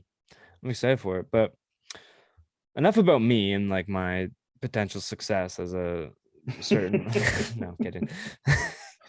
Your rise to fame already. Yeah. No, I'm totally kidding. But anyways, enough about me. Let's move on to some NFL because there are some headlines that have come out within the past, say, month. And there's been other stuff that have been more important to talk about. But I want to start with Deebo. Deebo has come forward and has told the San Francisco organization or the 49ers front office that he wants out. He has requested a trade. And it's very interesting because he came out and said the reason why he wants to trade is that he doesn't want to be used as or like maybe not the reason, but he stated he doesn't want to be used as a running back anymore. Yeah. Because that kind of brings down their value. Yep. And can just be like harder on the body too, because like exactly. So because that's the shortest career. Yes. I'm pretty sure average is running back. Like they could be out in like 2 years. 2.5 years is the average running back. Todd Gurley, guy was an MVP and 2 seasons later is not on a team. Like, yep. So stuff like that. I understand where Deebo's coming from. He was drafted as a receiver. He's like, yo, anyways. And like his contract's coming up. And with the receiver market, he's gonna want to get paid, deservingly so. What's your whole thing about this Deebo situation? Like John Lynch has come out and said like we have no intention of trading Deebo, which I've always found weird. It's like your player legit doesn't want to be there anymore, and you're like, we're not trading him. It's like, well, you're gonna. Yeah, no, the right offer comes along, and you're going like, yeah, it's like you're gonna trade him because he just won't play. Yeah. So it's like either get why wouldn't you rather get like assets exactly like get assets and like whatever. So I always find those funny where it's like some guy blatantly comes out, I don't want to be on this team anymore, and then the manager's like, no. It's like, well, okay. Yeah, we have no intention of trading you. Oh, well, that's cool. Then I'll just sit out a season here. Yeah. And then wait for free agency to come up. So and you won't get anything. Exactly. So I'll shut up here. I'll let you take the floor, but just to set you up, what's your whole opinion and angle on this Deebo Samuel situation? Well, first of all, you hit the nail on the head with everything that you said about him, the whole longevity, the usage. And honestly, I think it has to do a lot with the money. I know he said that it's not with the money, but that they're not offering him Devontae Adams or Tyreek Hill money because it's like, oh, well, we use you as a running back. And running backs, the highest one gets paid just over $16 million a year in Christian McCaffrey. And look at that guy. He's played like 6 games in like 2 seasons. Exactly. So it's just like, I get where Deebo is coming from, and the smartest thing for him would be to leave if he wants actual money, because the way that the 49ers run their offense is just it's so unique in that way. And hot take by me, I don't think Deebo finds success anywhere else that isn't the 49ers offense, because he's good at receiver, but he's so much better when he has the ball in his hands 90% of the time. And if you're a running back and you scored, I think you scored 8 touchdowns last year, why wouldn't you want to just stay with this team? I get the whole longevity thing, but a lot of teams aren't going to be paying you that much or trying to trade for you if you're kind of quitting, unless a team's ready to just give up so much at the start of their season. So it's tough to see exactly where this is going, but I think he's gone before the season starts. Like, do you think he's a receiver traded on draft day? Not on draft day. Before would be like, I don't think he's traded within 2 days. But so you think he's traded between post draft and the season? If it's not before the season, then he'll stay. He'll probably play out his last year with his rookie contract, and then he'll leave. Deadline?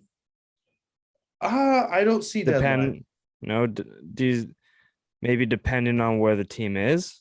Like, say San Francisco has a disappointing season. Do you think they trade Deebo? If that hypothetically speaking, that could definitely be the case. But I feel like there's more receivers out there that you could try and trade for. One of them specifically being DK Metcalf. Mm-hmm. Like, he's more of the universal wide receiver type, you know. And Deebo, it's so interesting with him just because of the position and the role he plays, which is why I think he's gone before the season to a different team, and definitely after the draft. Yeah. But it would be fucking sick if Thursday night comes around and we see that the 49ers are now on the clock at like position 10 and the Jets have traded for Deebo Samuel because they have 2 first-round picks and then one, or I think 2 next year or 1 next year. Yeah, they got assets to. Oh yeah. Yeah. And I know the Jets were a top landing spot for Deebo, so it could very well happen. I would say, like, I always throw New England into any wide receiver because we need one, but we just wouldn't. Bill wouldn't pay Deebo. Like, he doesn't give money out. So any good receiver on the market isn't going to New England. Maybe when Deebo's like 35, we'll get Deebo.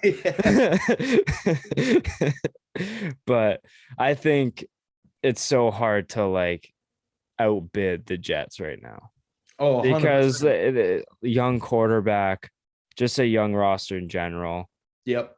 They got the cap space and the assets to give up. It's almost like kind of written in stone that it's either 49ers or the Jets. Yeah, almost, especially since it's Robert Saleh, Yeah. Former defensive coordinator from the 49ers. So, and like he'll be able to kind of work in Deebo to not necessarily be a running back, but maybe work out of the backfield, if that makes sense. Or like wide receiver screens or end arounds or just quick drag routes, slants, any sort of like wheel route type deal to kind of just get him into open space. Because I think Deebo is like works the same as Tyreek, where they just excel catching the ball in stride. And I think that's where Deebo will find his success, is beating the cornerback off the line and just kind of just like outrunning him. Because Deebo's so talented. And if it wasn't for Cooper Kupp's like historic season, and I guess Jonathan Taylor's, but Deebo's like 3rd or 4th to win like offensive player of the year last year. Yeah, no, definitely. So like the talent's there, and I think he deserves his money. It's just a matter of 49ers are going to pay him. Yeah. But I think it's 49ers or Jets, which sucks because I don't want the Jets to be better than New England. But if they get Deebo, then they just might. But we'll see. Depends where Zach Wilson takes a step in his development in that case. I think the last 6-7 weeks of last year was a great sign for the Jets Nation. Like, he looked good. But won me a fantasy week with that fucking 60-yard touchdown run. Yeah. So yeah. So I do think Wilson takes a step up next year. I don't think he's going to be anything like crazy, but I think he's going to show more consistency next year. Yeah. Where he might not like make any, he might just look more like an NFL quarterback, like a steady, like confident quarterback. He might not necessarily make any of the like Aaron Rodgers, Allen Mahomes type throws or like his pro day throws, like that type of thing. He might just look like he looks like he's improved as like a professional quarterback, that kind of thing. Yeah, That's why I kind of like think, a better Teddy Bridgewater sort of thing. yeah, like I think he improves on like his mechanics and just like overall like discipline. That's the word I think his discipline improves more than like any of his stats. Yeah. No, If that makes I sense. could definitely see what you mean there. So it's gonna be interesting to see what happens with Deebo. And I think Zach could like he'll thrive with Deebo. So it'll be Yeah. I'm excited to see what happens. And we'll go to a different receiver here. Terry McLaurin. Scary Terry. His contract's coming up as well. Does he leave? No. No, they'll re-sign Terry McLaurin. Yeah. I feel like it'd be such a backward step for the commies if they didn't re-sign McLaurin. Like, he's so raw talent wise, like everything about McLaurin you love. Yeah. He's great on the inside, great on the outside. All he needs is just consistency, and he hasn't had that. He's had a different quarterback like Every year has been in the league. Exactly. So you get him like one, yeah, Wentz might not be the answer, but you're gonna need to give him an actual quarterback that stays with him for maybe 2 or 3 years to get that chemistry, or else Yeah. it's never gonna happen. Yeah. And I say he gets re-signed, but I wouldn't be surprised if there's like almost like a way out after 1 or 2 years with Front loaded. McLaurin. Exactly. And I say he'll probably get around like 25 mil, especially since there's been nothing sort of coming out report wise that he's like mad with the organization. I just think it's because of Deebo and DK kind of showing a little bit of frustration, as well as AJ Brown. But I think AJ Brown also gets his bag. Mm-hmm. The thing with McLaurin, he's the type of receiver that you build your team around. Like Exactly. you hit the nail on the head when he can do everything you need to do in a receiver. Like he's good in the air. He's like I'm not gonna repeat you on everything, but he just does everything well. And the inconsistent and like uncertainty at quarterback that Washington's had the past few years isn't helping his development, but he is still like shown that he wants to be on that team. So Mhm. I think Washington will be dumb if they don't re-sign him. Give him whatever he wants. And like if DJ Moore is making 20 sheets right now, McLaurin is I think way better. he's way better than Moore. So I think he's got to be in like the mid to higher 20s. Like he Yeah. has to. Cuz he's produced with like shit quarterbacks. Mhm. And that says a lot. That's like D-Hop days in like Houston until Watson came around. Right? Like D-Hop was performing with like Schaub, Osweiler, like these hosers at quarterback. And then Watson came, and then D-Hop was just like obviously a step above what he was. So like if you give McLaurin like a steady, solid quarterback who can like make consistent plays, he's gonna have like a career resurgence. He's gonna have like a career like D-Hop, where he just like elevates even more than like we thought ever could happen. So Yeah, no, I agree. I So agree. yeah, I think you don't Washington can't fumble this. Like they No. can, no pun intended. But yeah, McLaurin's that dude. So you got to keep him around. One kind of surprising receiver that I saw, a rookie last year, didn't play a lot last year, but I've been seeing a lot of smoke around Kadarius Toney. Yeah, me too. Apparently he didn't show up to like the weight training day or whatever, and like some of the practice days, and I was like, huh? Like what is this? And Kadarius Toney, man, like holy shit. When he has the ball in his hands, he almost like looks like Tyreek Hill Yeah, in that way. Like he's I a don't straight know, up he plays off playmaker. that. Yeah, no, it totally. And So that one I just wrote down in there, and I think if a team is like trying to make a run, especially since he's on a rookie contract, uh, like if I were, let's say, Green Bay, you know, New and England. Don't have to pay him for a few years. He's a first round pick. yeah, they like literally he's- with any team that needs like a playmaker at wide receiver, if they're willing to give up their first round pick for the next year, I would do that 100%. Yeah. And because Mac Jones doesn't have has the strongest arm. So a guy that you can kind of just give the ball short to Kadarius Toney and just let him make a play. Like, I think that fits perfect for him. And Kadarius Toney fits that card. So I'm not going to be that guy. Like, it just like Toney just makes sense for New England. Like, that's like the type of receiver that excels in their system.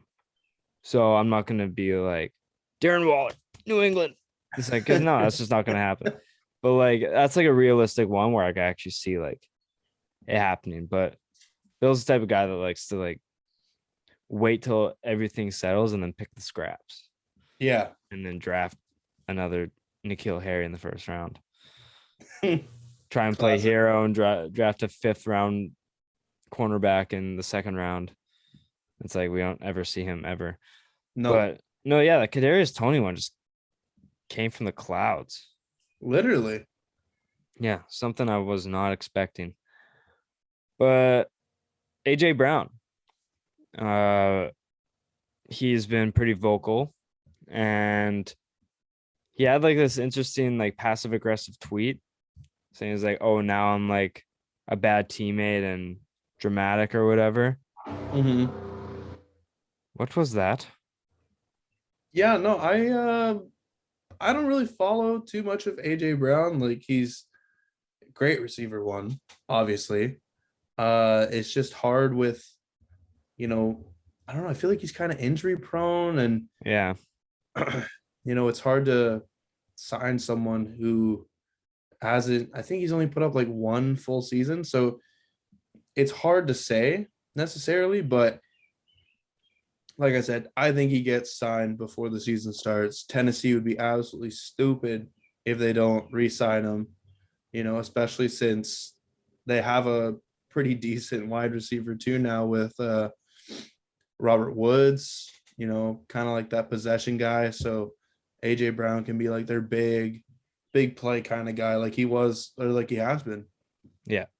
I love me some Bobby Trees, and I hope he comes back and like is the same player he was, because I think he's just a good solid receiver. I agree. And it sucked when I saw him tear his ACL, because I'm like, that man does not deserve a torn ACL. He's been nothing but a gem in this league. And Tennessee got him for what, like a 6th round pick or something? Yeah, I think something ridiculous where I Yeah. thought he was going to go for like a 3rd. Yeah. So just because of his resume. Yeah. So I think that like having that AJ Brown, Robert Woods tandem, like you brought up, like I think that could be very solid. Great play action stuff right there. And also like Robert Woods is the type that like does like the end arounds and can even like come out of the backfield. Like basically like a Walmart Deebo. You know what I'm saying? I know what you mean. Yeah, I know what you mean. Which can take a ton off of Derrick Henry, which can create more play action, which can open more space for AJ Brown. Yep. So, yeah, I think they got to bring him back, because AJ Brown is just like that threat on the outside that takes the best DB out of the equation. And he can also, he's not just like a decoy, but like he can make plays. So I agree. Yeah, it's just that the injury stuff, it's scary. Breaking news. Melvin Gordon has just re-signed with the Broncos. I mean, why wouldn't you after Russell Wilson comes back? And Melvin Gordon, I feel he's the most overhated running back in the league. Yeah, like just He's been ever since you know, Williams has come in there, it's just like, okay, Gordon leave. And it's it, like, why? even before Williams, when Philip Lindsay was on there, people were talking about Lindsay over Gordon. I'm like, are people not watching him? Like Yeah, the only he's a consistent like 80 yards, 2 touchdowns, like every couple weeks running back, and like he can break off for like 120 and a touchdown. Like he's produced oh over the yeah. past like 5 years, and he hasn't really like he's been consistent. Mhm.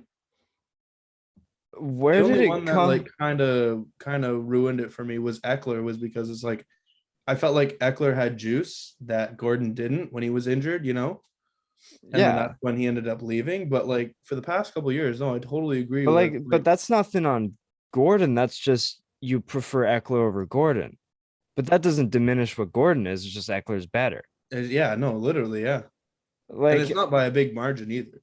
yeah, like Gordon's still been producing, and people are just like, Gordon's trash. I'm like, how? He's better than I've never understood it, but I think that's smart on because like that's the thing nowadays is having like not like a backfield by committee, but like having two dangerous running backs is like, He's elite. yeah, Yeah, no, because totally. it's one of the, like we said, it's the shortest career span as a running back, Yep. right? And anytime you can take some touches off of a running back, but still have an elite, that's like a 1A, 1B, like Javante A, B, Melvin. But like Yeah. Melvin Gordon as a B running back, you're Take laughing, that in every my day. opinion. So I think that's a great signing, in my opinion. And yeah, smart with by Gordon because he's like, no more lock, and I got Russell Wilson. Yeah, literally. Yeah, so fucking rights. Anyways, where were we? What were we talking about? We just finished up with some receivers. AJ Brown. Yeah. But we just basically finished up with them. Yeah. DK Metcalf. So there's been kind of speculation, obviously Seattle's needs to rebuild. They traded Russ, got some assets. They're not competing in that division for years to come. Oh, my knee. Do you think DK Metcalf's off the Seahawks? This is one thing I kind of said earlier. I think he gets traded at the deadline to a team who is looking to just take on the last part of his contract just before he goes into free agency, maybe kind of makes a run.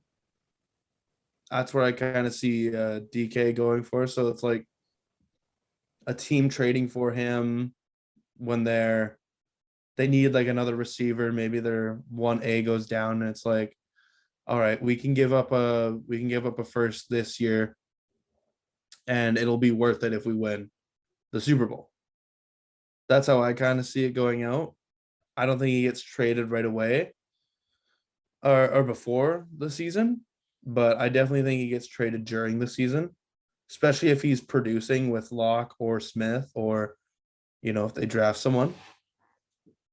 I kind of see it going that way, but I don't think he's coming back to Seattle. So Ian, if you're listening, sorry, but it's gonna be hard, especially if Seattle's not winning in these next couple years, because you're wasting his prime.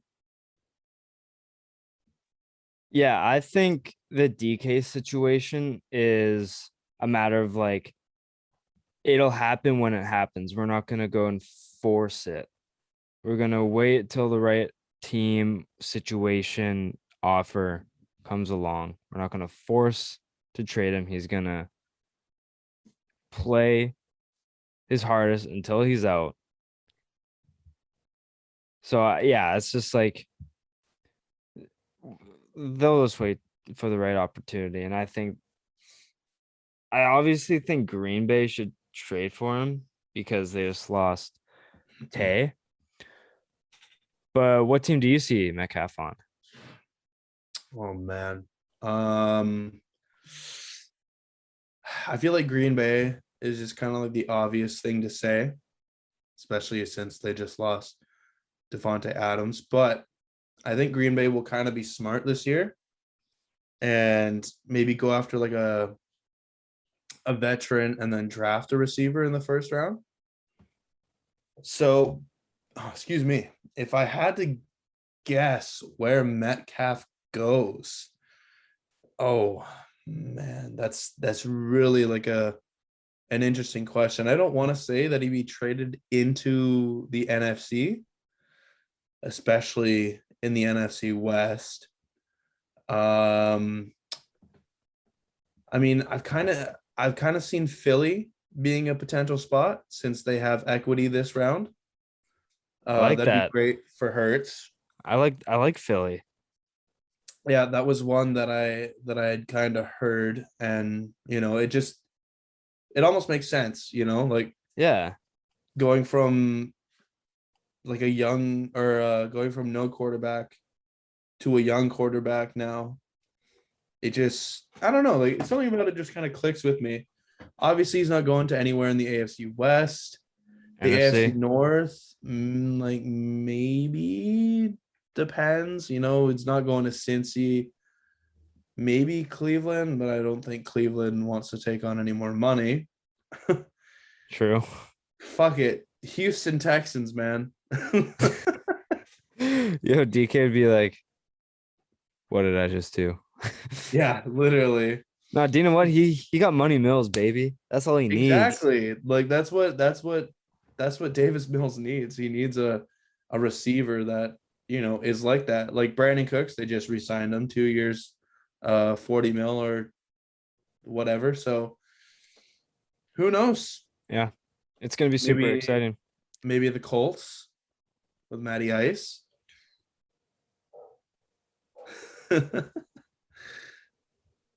What's up? Can you hear that? Yeah, I hear him barking. Yeah, Dodgers going banana lands upstairs. What does he see? Probably a mailman. No, I'm kidding. Yeah, I don't know. But is it like loud? Because No, it's not that loud. I literally had to like kind of just focus in on Okay. what you were hearing. all right, it might just be more prominent because it's like happening in my house. But let's go to the draft. So the draft is happening Thursday, the day Yep. after this uploads. Now, I'll be completely frank with you. I'll be honest. I haven't looked into this a ton. So you're going to be my guy on this. And we're not going to do a complete mock draft. We're just going to do a quick, like, not necessarily run through either. We're just going to kind of, you have some teams prepared. And I Yep. just want to ask you, like, what team is relying on this draft the most? Like, what team is going into this and being like, this is where we like fix for the future or build for the future, or we're going after this player? What are some teams that you've prepared, and like kind of give me some reasons why, and we'll kind of build off that. Well, I'm going to be blunt here, but it's every team that doesn't need a quarterback. Like every position that they'll draft will basically be depth positions. Yeah. So like a good example, what I think are 2 teams or even 3 teams that this could be a hard draft just because they almost feel like they need a quarterback. Carolina, Atlanta, and Pittsburgh. I know a lot of people say New Orleans, but the media honestly just kind of gets away from you, I feel like, when it's like they just signed Andy Dalton to be the backup to Winston. I think it's been very clear that Winston wanted to come here. He took a huge friendly kind of prove it deal and he could go out after 1 year. And that's kind of like what Mitch Trubisky did. Mm-hmm. But it's hard because obviously Mitch didn't play last year because he was behind Josh Allen. So, and I know Mike Tomlin has been really linked to Malik Willis and potentially moving up, which is good. But yeah, so every team who doesn't need a quarterback is basically looking at depth in this area. And I like to consider them, like I said, all the bottom 10 teams. Yeah. So you got both New York teams who have multiple first round picks. You have Detroit, multiple first round picks. You have the Texans, who have the 3rd overall pick. And the 3rd overall pick for them is going to be so nice because the first 2 picks are kind of a toss up with Hutchinson and Walker. So it's like Houston can really go anywhere, you know? And they've been linked to maybe Sauce Gardner, a corner. Sauce. Yeah, I know. What a name, huh? What a name. I'd take him first overall just for the name. Just because of the name. Yeah. And then you got what people are saying is the best prospect in Kyle Hamilton, the safety from Notre Dame. And he is an absolute like freak. Yeah. He moves sideline to sideline so smoothly. He has a big range. And then this draft has so much depth at the trenches. Huge edge draft, huge interior draft. And the only one that really like isn't part of it is the center. I haven't really seen a lot of centers being projected high up, and linebackers. Centers and linebackers aren't really like anything too flattering.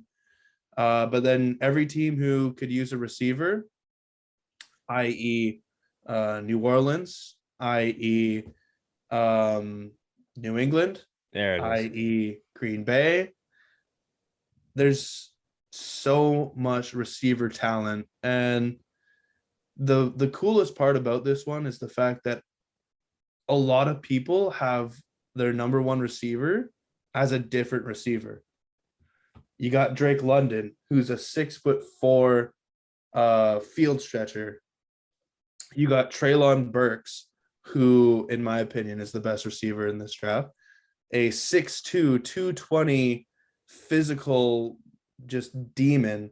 You got the OSU brothers, basically, Garrett Wilson and Chris Olave, basically like looking in a mirror. They're so silky smooth with their routes and their hands.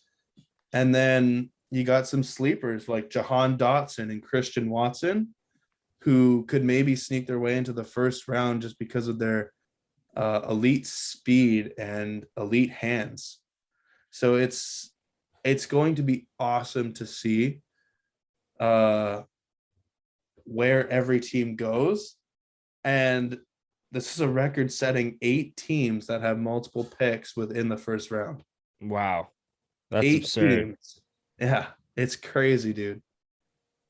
That's crazy. What quarterback is first off the board? Malik Willis. Malik Willis? Yeah, that guy, he's been comped to like the, not the speed, but just like the versatility of Lamar Jackson and the arm strength of like Mahomes or Allen. Oof. Yeah, so that's good. And I hate the whole Kenny Pickett has small hands. Fuck that. Okay, like Joe he's a Burrow goddamn had small hands too, and he just went to the Super Bowl. Exactly. Like, yeah, okay. Kenny Pickett's hands are like, if you could see mine right now, they're like an inch and a half smaller than mine. And it's like, is inch and a half that big? No, but I see a lot of people building up hype around Desmond Ridder and Matt Corral. So if a team in the mid to back end of the draft is looking for a quarterback and there's like a 2 or 3 quarterback run at the top 10, then you could see, I think, 4 go in the first round. But I hate the whole narrative where people are like, oh, you know, this is such a bad quarterback draft. Okay, why are they going in the first round then? Like, if it's so bad and next year is supposedly going to be better, then why waste a first round pick on any of them? Yeah. You know what I mean? Like, and they're all from small schools. Like the biggest one, it was Cincinnati with Desmond Ritter. And just because they made it to the playoffs last year.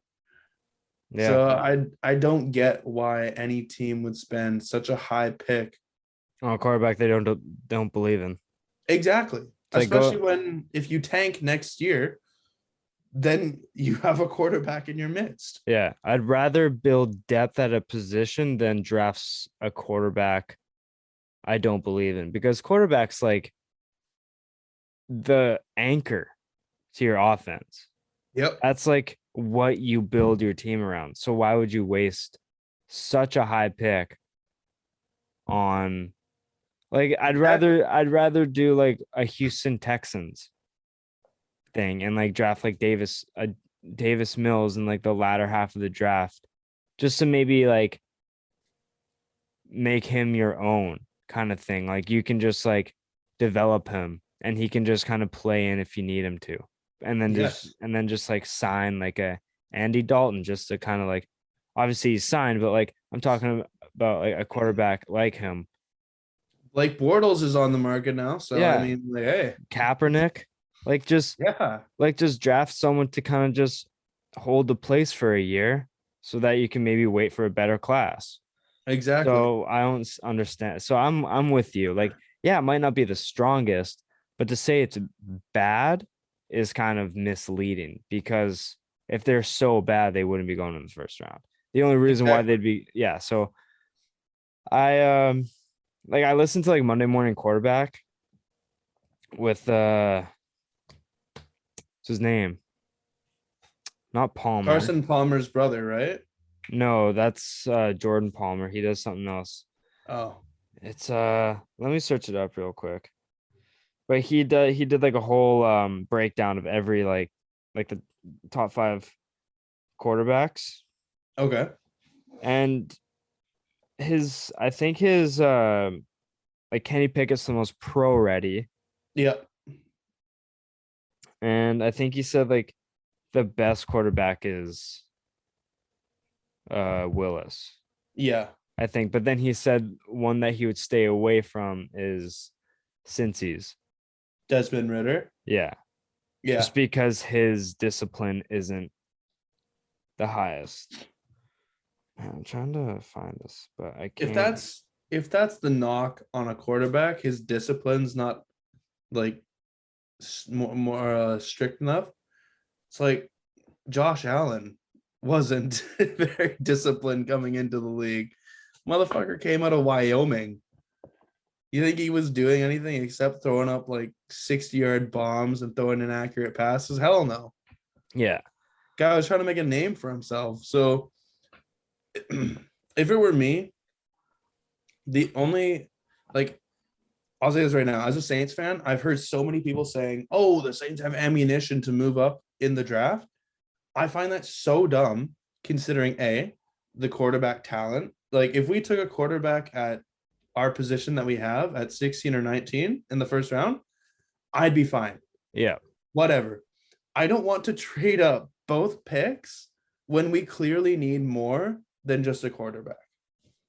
No, like, I agree. Like that. Yeah, no, I just, oh man, I can't fathom that idea. But if we got Pickett at 19, Willis at 19, Ritter at 19, I'd be happy. Those are the only 3 I'd be happy with. If they drafted Corral or Howell in the first round, I'd be like, what the fuck are you doing? Yeah. In any other draft, he would be a 3rd overall. Like, I would take Goff rookie year over any of these guys. Canucks just scored. Let's fucking go.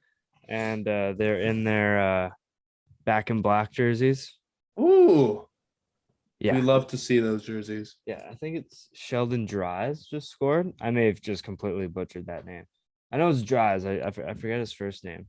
It's just a little 2-on-1 short side. But no, sorry, Canucks They're done. They're not making the playoffs. But I just want JT Miller. He's 4 points away from 100. Oh wow. Yeah, he's at 96 points. So and there's 3 games left, including this one. So God damn. I want him to get. That's all I really care about. Like I'm not expecting us to make the playoffs. I just want JT Miller to hit 100 because I think that'd be cool. The accolade. Of course. But yeah, Hayden, I think that's all I kind of got for this. We talked about some draft. And actually, one quick question. Who do you got going number 1? Who's Jacksonville taking? If Jacksonville was smart, they would do something to protect Trevor Lawrence. Do you think they could trade down? Because yeah, but if you're gonna trade down, then you might as well just go BPA, best player available. And if that was me, I'd be calling up my lines to go and get Aiden Hutchinson. That guy, and oh my God, people saying T-Rex arms. Look at the guy's fucking like videotape from this year. This guy, who cares? He was going up against pro-ready tackles this year, and he's destroying them. In one game, I think he had 4 sacks. Wow. Is that good? Against like Ohio State. So yeah, I think it should be Aiden Hutchinson. But you think they protect the quarterback? This is kind of like how I felt about Kyle Pitts last year, where Atlanta should have gone defense, but they ended up taking Kyle Pitts. Yeah, fair. And the same thing kind of with Jamar Chase and them taking Sewell. But if they're gonna go out and try and knock it out of the park, it's either gonna be Hutchinson or Walker. Fair enough. Well, JT Miller scored. Oh my God, are you fucking serious? I'm not even kidding. He just scored while you were talking. But no, Hayden, this has been a great little segment here. I appreciate you coming on and giving your insight on the draft and the whole wide receiver market with this Metcalf, McLaurin, Deebo whole debacle. But let the people know where they can find you, follow you, do whichever, DM you, slide in your DMs. Let the people know, brother. Football. That's all I want. At Haydn_Barton on both Instagram and Twitter. TikTok at HBart13. But fuck TikTok, man. Holy shit. I've seen some funny ass content lately. Seriously. It makes me laugh. I've sent you some absolute heat. But yeah, no, that's where you can find all my socials. And you guys know where to follow me at Jevin.Lefave on Instagram, at Jevin.Lefave on Twitter. Find everything for the show on Instagram, Twitter, and TikTok at LeftsideHeavy_. You can also listen to me on BCIT Radio from when you're hearing this till Friday. I'm the on-air personality from 9 a.m. to 12 on 107.9. So if you want to do that, that'd be cool. If you're listening to this, but you want to watch it instead, you can watch this episode and past episodes on YouTube, Left Side Heavy. Be sure to subscribe, ring the bell for notifications, like, comment, do all that sorts of jazz, and leave a rating and review anywhere you listen to your podcast. It really helps grow the show. Hayden, I appreciate you coming on, my brother, as always. And shout out to John as well for coming on the first part of this episode. He was an absolute soldier, my dog from New York. But anyways, we will see you guys next time, and peace.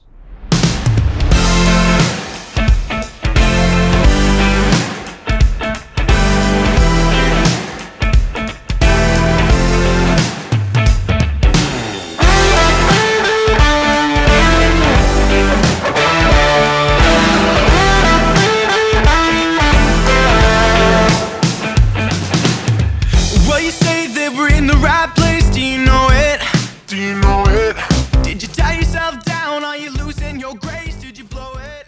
Did you lose